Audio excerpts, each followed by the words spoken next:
When you gonna die, Grandma?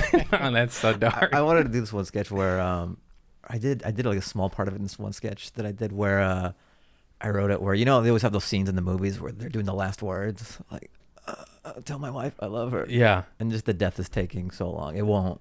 Like, And you just like keep his going? last breath lasts forever. Like, Yeah. and I just prolonged it for like 5 minutes. Where it's like, and then my friend ends up putting like a pillow on my face because he's got somewhere to be. He's like, I got a date. Yeah, like, look, I'm already emotionally invested. Yeah. I've already mentally clocked you as dead, and you're still doing the last breath. I have like reservations at Catch, okay, asshole? Yeah. It's a hard restaurant to get into. Let's wrap up. Wrap up your life. Get it going. Why is this off to a morbid start? Yeah. It's okay. No, we want people to live. Yeah. We're putting that I out love my there. grandma. She took care of me. She took me in.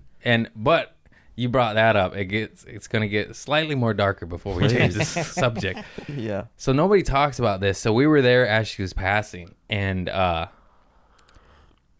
you think the person passed, your loved ones passed. We thought my grandma had passed, and then like 30 seconds upwards to a minute, there'll be another breath, and we're all holding her, crying, and then that happens. We couldn't help but giggle a little bit because she literally scared the shit out of us. And that's just kind of how that side of the family copes with horrible stuff. We laugh. Yeah. There's also that human tendency, though, when people will laugh when they don't mean to laugh, when things are so tense. Yeah. It's just like a human. People react so differently. I've laughed during breakups, and then they're like, "Are you a monster?" Like, no, I'm going to cry for a month after this. I just don't know how to handle this. Or your wires are so crossed that you go. They're like, "Why are you laughing?" Just leave. I'll cry. It's a bad. Yeah. I'll tape you when I'm crying.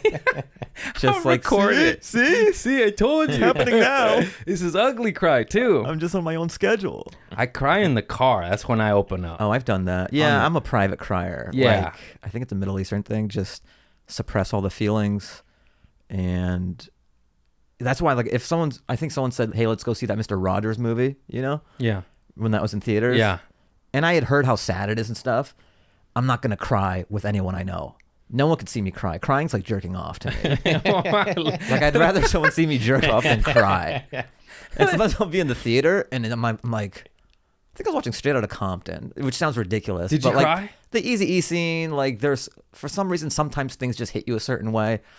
And especially if you pride yourself on trying not to cry for a long time, it's really bottled up. Yeah. You gotta let the parallels of crying and You jizzing gotta are let very. What? So I'm just in the movie theater, and like I'm next to someone, and so I'm just like, as long as it stays on that bottom lid, and then I'll do this thing. Move. I'll do this thing where I'm just looking at the left corner, so like the images won't be so sad because I'm just looking at the left corner of the movie screen.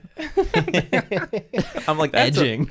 A lot of work. Just let it out. Just come already. Jesus. No, and then also sometimes I've had like a sneaky tear, just kind of like, and I'm like, okay, I gotta wipe this off without someone knowing that I'm touching my face. So I'll be like. We're learning a lot about me. I know. We're having a real breakthrough. I thought I was just doing your podcast, Yeah. and now I'm realizing I have some real walls. You do. Stop! Police! Oh, shit.